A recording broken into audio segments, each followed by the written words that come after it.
We're also going to talk about Invincible Season 3 finale, because I saw an article on IGN, and I was trying to talk about this last time around, about this article that I saw on IGN covering the finale to Invincible Season 3. So if you don't want to know about the finale or anything that's going on with Invincible, come back later.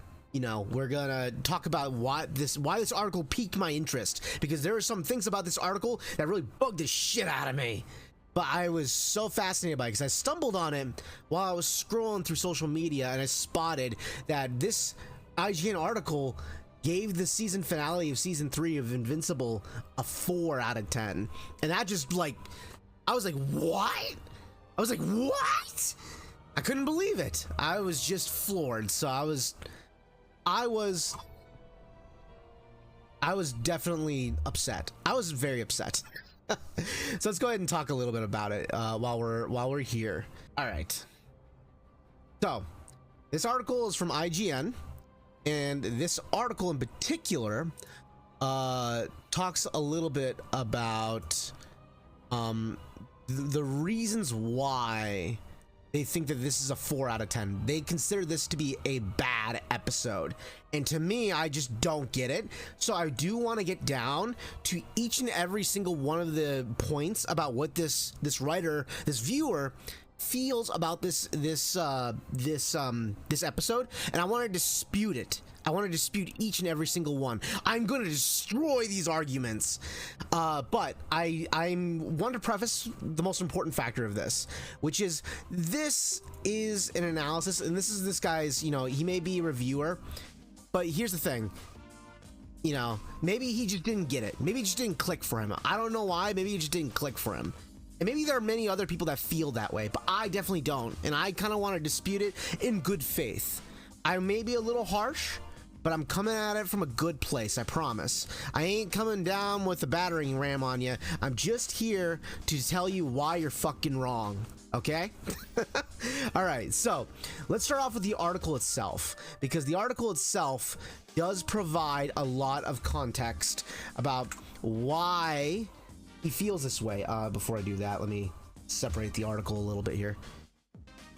He literally says right here, this is the first outright bad episode of Invincible.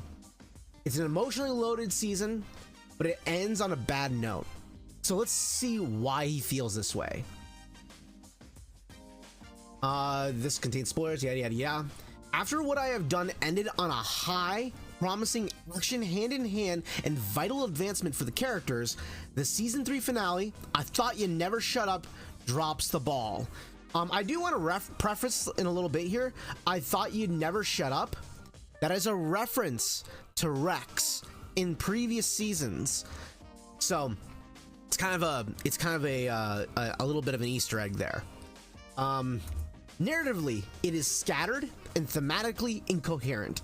It is the first bad episode Invincible has ever had, one that draws on familiar sights and stories from other shows and other superhero media, but presents them with little to nothing beneath the surface. Do you guys agree? Because I sure as hell don't, but we'll get to that in a little bit here. The arrival of the elderly one-armed Viltrum warrior Conquest at a time when Mark is caught up once again between killing or not sets the stage for a moral dilemma that never arrives, whose conclusion is presented as though it was agonized over for 40 minutes. Instead, we're treated with a finale entirely centered around Conquest, who better suited to play a traditional bad guy rather than the final boss of such an emotionally loaded season. Not only have we never seen Conquest prior in last week's closing moments, he is also devoid of any real ideology. Claiming to love only death and destruction makes him a useful foil to Mark, but as an exclamation point on season 3. He's a giant shoulder shrug with a little connection to anything meaningful with Invincible. These are some pretty damning remarks this guy's got to say. He feels pretty strongly about this finale. He doesn't like this character very much, clearly, or at the very least felt it was lackluster. Like I said, we'll break down these arguing points in a little bit here. Conquest's antics force Mark to put civilians in danger once again, a development our hero doesn't even acknowledge, despite it being a potential part of his arc. I Thought You'd Never Shut Up ignores any leftover angst from the Powerplex saga, despite it reenacting the supervillain origin story. A Viltrumite's big bad using Mark as a battering ram to slaughter innocent bystanders, but Conquest ending season 3. I don't really know what he's trying to say there. I think what he's trying to say is that the ending for season 3, the way that Nolan ended season 1, lacks weight. Rather than Mark feeling each death, though, people feel like merely collateral damage, and the guy forcing Mark to kill them isn't someone he knows. It's Invincible doing an encore of its greatest hits, but it's completely uninteresting fashion, making it damn near impossible to invest in the climax of this uneven season. Now, here's the thing, I will mention, I actually do agree that this season is a little bit off in terms of pacing and themes, but it does have its qualms. Like, I do think out of the 3 seasons, this season is the weakest season, but I don't agree about this finale. To me, this is one of the strongest episodes, and I'll get to that later. Oliver veers in and out of battle, and Eve arrives as well the moment she wakes from her coma. They both risk of being killed at least, I think he's trying to say at least a dozen times. Some stakes to the fight. I don't know. This is really not well written. But when Eve is gravely injured, she has her jaw broken and her insides strewn about. It's hard to get on board with the idea that she might actually die. The GDA possesses near magical technology capable of healing any injury after all. But even when we're faced with this reality, the air is let out of I Thought You'd Never Shut Up when Eve heals herself thanks to a power-up rooted in actual magic, pretty much out of the blue, which is, we'll get to that in a little bit. Mark wailing on Conquest is therefore a purely physical act with no emotion behind it. The Viltrumite is a complete stranger, and giving him lengthy monologues this late into the season and soon after his arrival feels entirely pointless, as though Invincible were straining to grant him some semblance of heft and relevance. The results are dull, and they ensure that the edges of the episode are violent. The edges of the episode's violence are sanded down, while the question of Sinclair's work for the GDA, which now extends to Invincible cyborgs, looms. It exists only as a hint for later seasons, rather than something that matters in the moment. Similarly, the finale wraps up its port towards a vague oncoming development from numerous side characters like Battle Beast, Demon Detective, Damien Darkblood, though there are still no signs of all important absent several weeks Nolan. When I Thought You Never Shut Up is near its end, we finally learned that Rex actually did, in fact, die. It's hard to tell who actually really did die.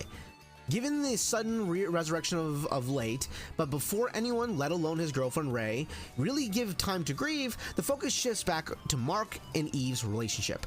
Mark claims to be deeply affected, which he believes when he believed Eve was dead. But since this lasted only for a few handful of minutes, this is the last we'll see of Invincible until season 4. We're left to wonder what impacts it'll actually have on him and their dynamic. Things wrap up neatly for Debbie, who happy to have her kids back, and the finale features a few ominous hints of how far Cecil is willing to go. But for the most part, I Thought You Never Shut Up leaves Invincible in stasis, with little resolution and only nominal minor developments towards what's to come next. What's the verdict? Invincible repeats past triumphs, but with less heft. In this season 3 finale, I Never Thought You'd Shut Up gives into the show's most destructive instincts. It pivots entirely around a bad guy we've never seen before, and it's a hero center. In its hero's center, season-long arc pays off in words rather than action and agonizing decisions. It's for the first time that Invincible has been truly subpar, and especially a sour note to end on. So this guy really felt strongly about it. He gave it a 4 out of 10. Invincible season 3 peters out with a baffling finale centered on a villain we never met and a hero's dilemma that never is really actually addressed. And we're gonna address these points bit by bit. Like I said, I came up with a script. So, right off the bat, this guy feels very strongly about it, and I respect his feelings about it. Maybe it just didn't click for him, and maybe I'm not getting it. Maybe that's the truth. Maybe that's the conundrum. Maybe I'm the one that's just looking too deeply into it, and I don't know what the fuck I'm talking about. But I'm still gonna give my 2 cents anyways, because everyone's opinion is valid after all, right? In any case, we're gonna talk about the first point. So right off the bat, his criticisms are that it's narratively scattered and thematically incoherent. That is the main criticisms that he has about this season finale. That it has narratively not enough connective tissue to actually make sense of the events that are taking place, and that the themes don't make sense given the context of this episode. I couldn't disagree more. His arguments are that it draws on familiar sights and story points, but offers little to nothing beneath the surface, right? So here's my counterpoint. These familiar sights are intentional. They're parallels to the battle between Omni-Man and Conquest. The parallel is that when Mark fights his father in the first season, he is fighting his father knowing that it's a hopeless battle, but he fights him regardless. In this one, it's different. Even though Conquest tells him he has no chance at winning, we are led to believe that he genuinely has no chance because we saw the outcome of the first season. And we are led to believe, given the buildup of this battle throughout it, that Mark is going to lose. It is not only a dilemma, or it's not only a situation that shows us a moment of how Mark is changing because it's recreating this fight in a different context, but it also shows us how Mark defeats Conquest in terms of not just like tactical skills or desperation, but also philosophically as a character. And we'll get to that in a little bit. The major component to the purpose of this battle with Conquest is Mark finally willing to cross the line to kill to protect those that he loves. This shows a theme in this season of an anti-hero arc. At the same time, this presents us with a moral dilemma that forces Mark to decide what kind of person that he is.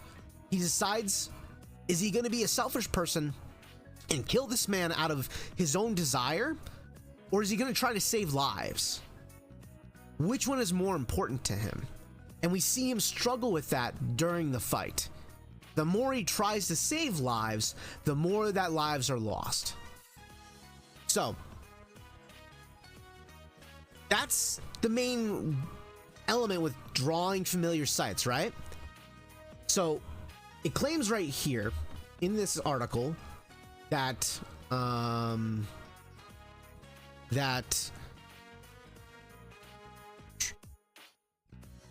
Mark faces a moral dilemma which never arrives. As we just talked about, there is a moral dilemma that Mark is facing. The moral dilemma that he is facing is the willingness to kill. What kind of person is Mark willing to choose to be in this final episode? Who does he choose to be as a human being? But more importantly, as a Viltrumite as well. What kind of person is he going to be? I need to see if... Okay, I am. So, that's the moral dilemma.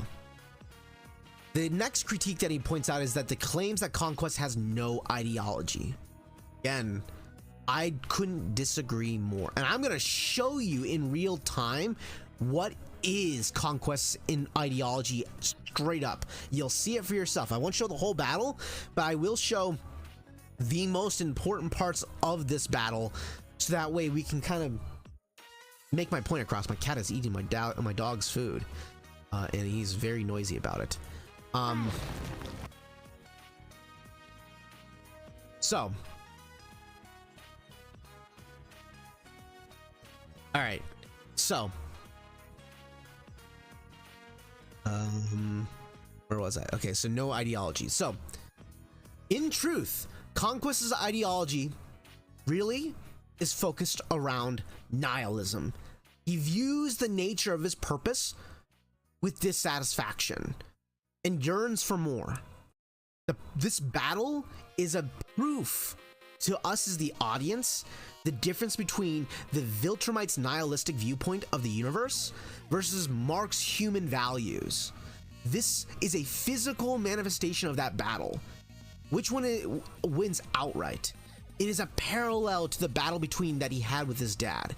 Even though Mark had no chance of defeating his father, he wins ultimately in the end by convincing his father to just stop fighting, to just give up the fight. And his father does. He caves and he flees from his mission and abandons his loyalty to Viltrum at that point. That is a huge victory. So it shows us in both situations, between whether it's violence or non-violence, the human values still beat out the Viltrum ideology. That's the purpose of this battle. So people might say I'm drawing from radical conclusions. I'm making this shit up. Well, I'll show it to you right now. You can see it for yourself in real time, okay? Like I said, we'll cover only this part of the battle. We're not going to show the whole thing.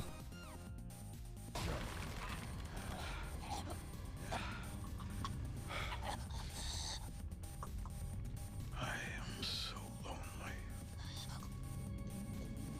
All the other Viltrumites are scared of me. No one talks to me. No one wants to be my friend. They think I am unstable. They send me from planet to planet committing atrocities in their name. And as I get better at it, they fear me more and more. But what we're seeing right here is Conquest being genuinely honest, because he has no one else to be honest to. There's no one left to listen to him. Everyone doesn't like him, even his own people. He is sacrificing, doing everything that he is asked to do. He is doing his duty. And even then, he's not being rewarded with it. He is rewarded with more isolation. And due to that, he is left unsatisfied. I am a victim of my own success.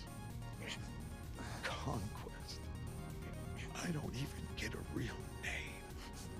Only a purpose. I am capable of so much more, and no one sees it. Some days I feel so alone I could cry, but I don't. I never do. Because what would be the point? Not a single person in the entire universe would care.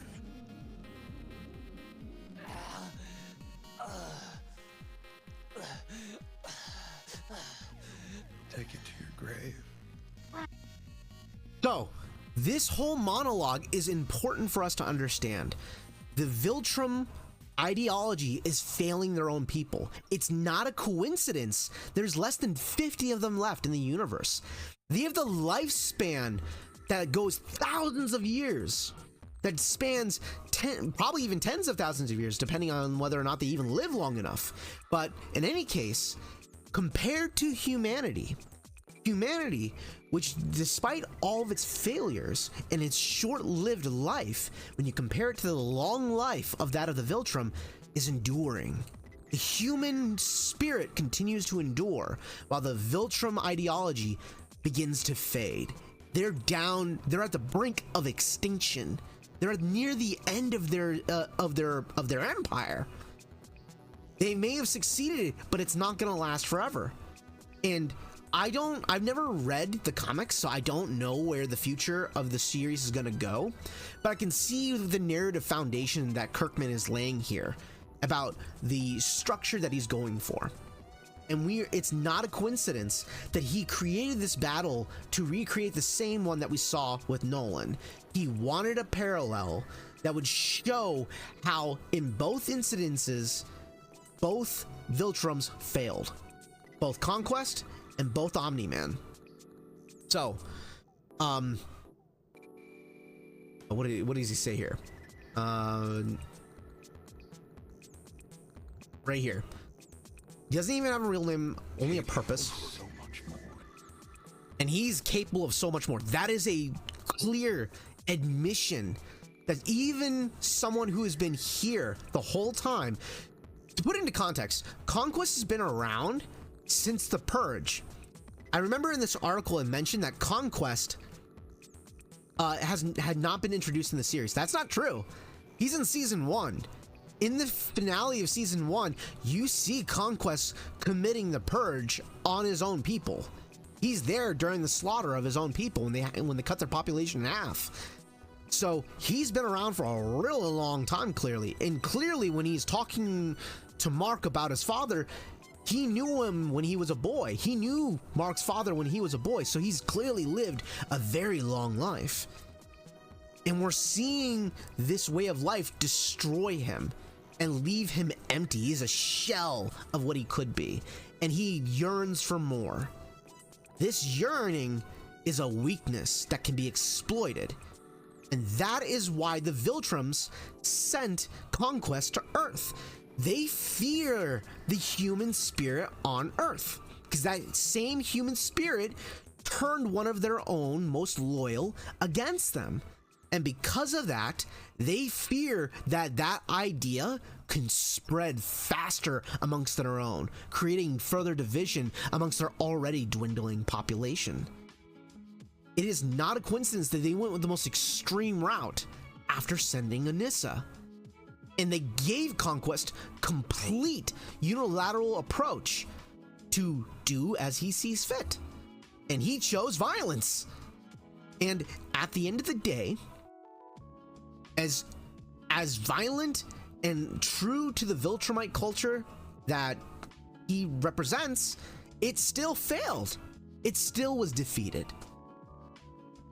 That is the whole point of this battle. It's meant to show us the clashing of ideologies. One of the things that I notice that a lot of people misunderstand is that when battles happen in stories, they're meant to be a physical embodiment of philosophical differences in storytelling. That's the purpose of them.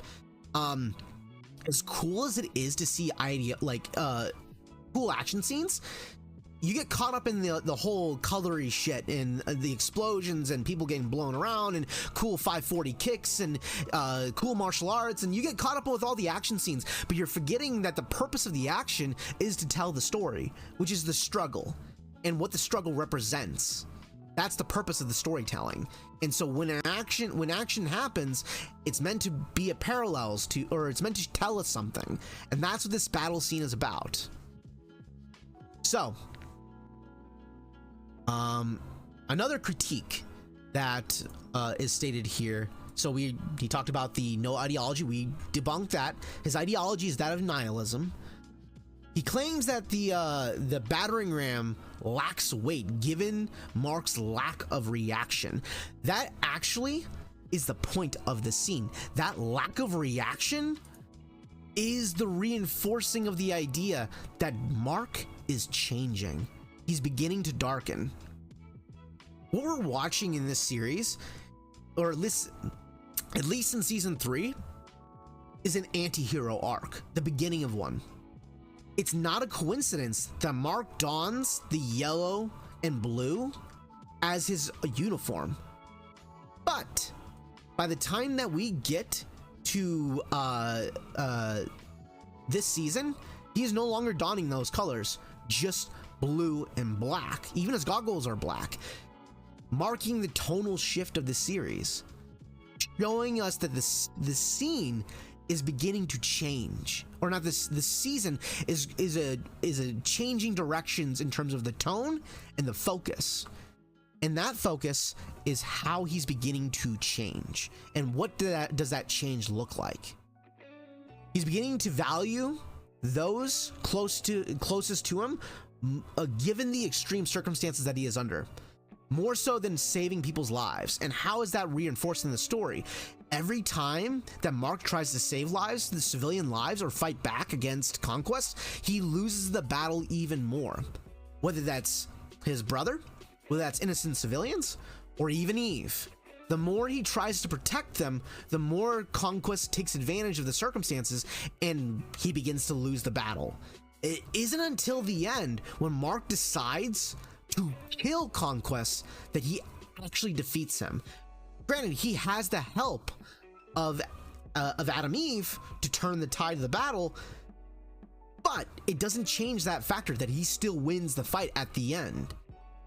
And that's the point of the scene that we're supposed to understand. And that's why at the end of the season, Mark makes the remark, no pun intended, that he will no longer hesitate to kill if it means to protect those he loves. It's a change in the character. That lack of reaction of innocent lives being lost, it's not that he doesn't care, it's that he can only care about so much given the extreme circumstances. And the storytelling of that moment is meant to show us that. While in the first season, Mark tries non-stop to save as many lives as he could, even at the cost of his own well-being, even though he has no chance. And in this particular case, he refuses to give up. Let's go to the next point, which is claiming that Eve's new power comes out of nowhere, which is just patently false. No, Eve's power is established in the special episode. I know that there are some people that didn't watch the special episode. Me and my wife included. We watched the special episode before the season finale, which actually made our experience that much better. We just happened to get lucky in that particular case because we never got around to watching the special, and then we watched it just before the season finale happened. So we were really fortunate to watch it in that order. Kind of what I recommend to people now. It really helped that experience. But what's more important about this scene is giving context to her powers and how they really work in this battle, because we don't really understand the full breadth and width of her ability. Even with the Adam Eve special, we understand its nature, but we don't understand exactly how capable it really is until we see it pinned against an adversary of this caliber. But what is the point of it, of Eve having this power up in the scene? It fits within the archetype of a hero's journey. Typically in hero stories, a hero is up against an obstacle, and they're forced to decide what kind of hero are they going to be. When they usually make the right choice, they usually are rewarded as per the hero's journey. They usually are rewarded with either insight or great strength. And this is what we see here. She taps into powers that are beyond what we could even comprehend, because she makes a selfless sacrifice, not just for Mark, but to stop an adversary that she knows she has no chance at beating. But she does it anyways without fear. That is huge. While Mark, on the other hand, is the opposite end of the spectrum. He is fighting Conquest purely out of fear. He is fighting to save those that he loves, whether that be his brother or Eve. He's purely fighting out of desperation, but she is fighting out of fearlessness.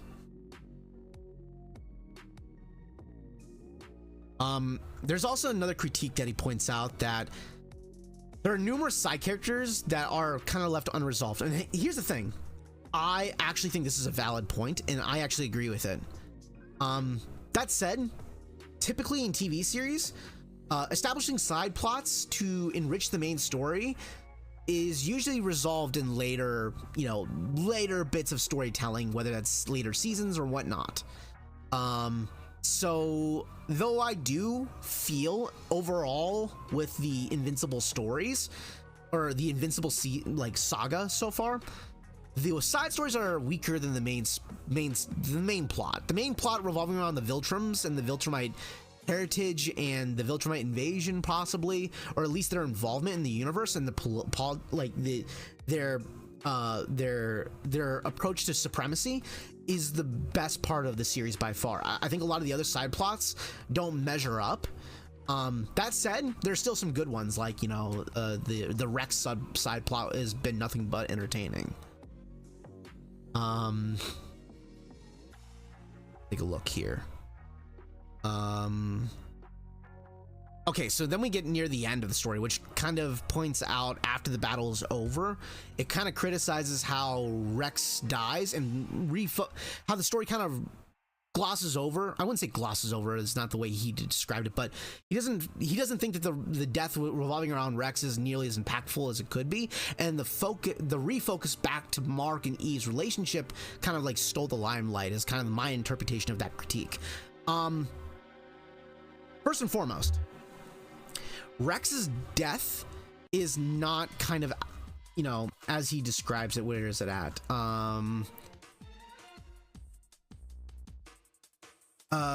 Let's take a look here. Okay, we finally learned that Rex did in fact actually die. It's hard to tell who really died for real. That is not the case. Many of the characters that died, we knew under previous context, previous narrative strands that were available to us in this series. Now, I don't know about the comic books if they did it differently, because I never read the comics, but in this series, they left plenty of narrative strands for us to pick up that this stuff was possible and how it was going to happen. The only one I don't think that is the case is with Angstrom in the previous season. But even then, that's not really what this part is about. It's about whether or not Rex actually dies. We know that Rex actually dies because of context in this previous season before. At the end of season 2, we see a future variance of the Guardians of the Globe that never got Mark home, and they finally bring him home to his own universe. But we see that Robot is inhabited by Rex. He's wearing one of the suits of Robot, but it's really out of context, so we don't understand why Rex is in the robot suit, and we don't understand what is going on there and what happened to Rudy. But now we understand what that Easter egg was really about, which was that Rex was in fact dead all that time.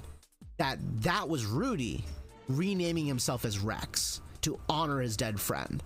That was a Easter egg hint for us to pick up later in the story. So it's not kind of like out of nowhere, and it's certainly not. It gives a lot of credence to the fact that Rex is dead.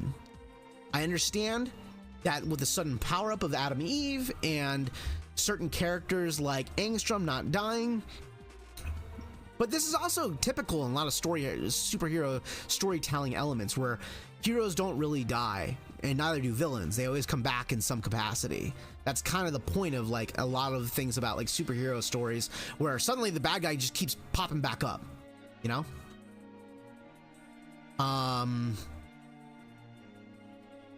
Let's take a look here.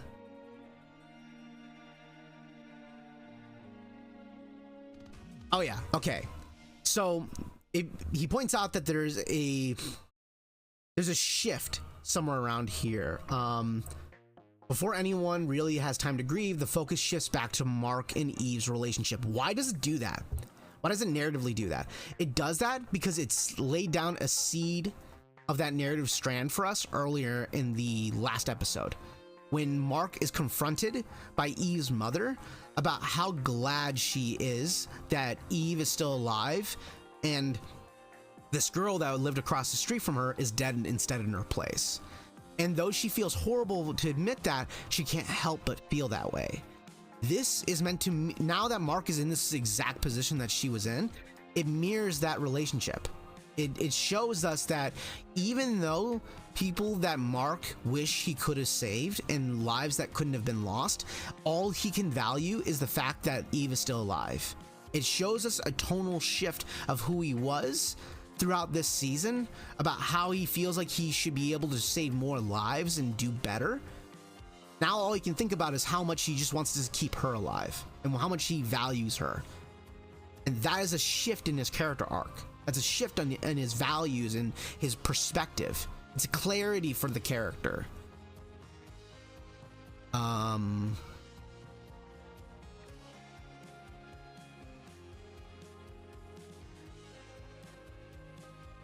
So let's go back to the main arguments that this critic has. It's back to, It's narratively scattered and thematically incoherent. I couldn't disagree more. The themes are very clear. The themes are about challenging complex moral dilemmas, such as, failing to be a superhero. And what does the damage of that look like? What is it like to fail as a superhero? And the battle between conquests is actually a philosophical battle between human nature and the Viltrum identity. It's also a parallel, as we mentioned before, to his battle with his father before. The purpose of the battle is meant to show us who is Mark going to choose to become. That's why that battle is so important. These all fit within this season's themes too. This whole season is littered with many of those themes. I think the prominent one is like the darkening of the character arc of the darkening of the hero, kind of the beginning of an anti-hero. Again, I don't know where the series is going to go from here, but it seems that's the direction they're going and the consequences that could occur because of this.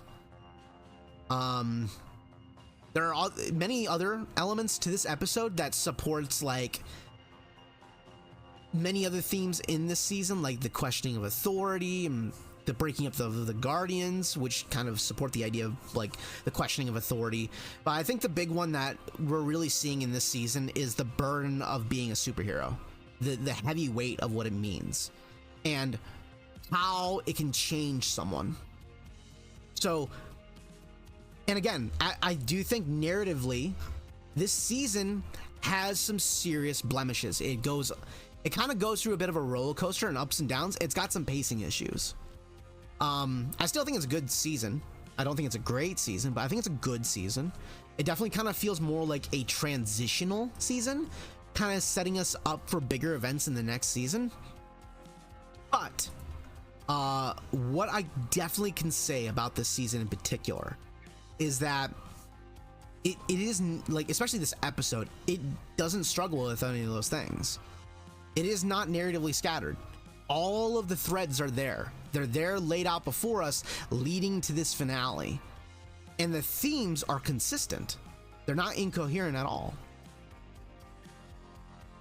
You're just, I'm not dogging on this critic. I'm sure that he put a lot of work into this. I'm sure that he feels the way that he feels, and maybe he still feels the way that he feels. Maybe he's, just doesn't feel that this episode lived up to his expectations. But I would argue that maybe he should look outside other people's opinions to see whether or not maybe he might come at it with a new form of understanding. To me, that's what this episode was about, and that's what this season was about. I definitely feel that this particular, despite the fact that this whole season has had some ups and downs for me, this episode is one of the strongest episodes in the entire season or series. One of the strongest. I don't think it's as good as season 1's finale. I think season 1's finale is fantastic. But I think that this season's finale is pretty close. Maybe just barely underneath it. So, I wanted to give my 2 cents on it. I'm not dogging on the writer on this. I really want to emphasize on it. Everyone's got an opinion. There's no reason just because he gave it a 4 out of 10 to just get all huffy puffy about it. But I genuinely think this is a not a bad article. The viewpoint of this article is, I think he could use some more insight. I'm trying to be nice. Okay? So, fix your fucking score.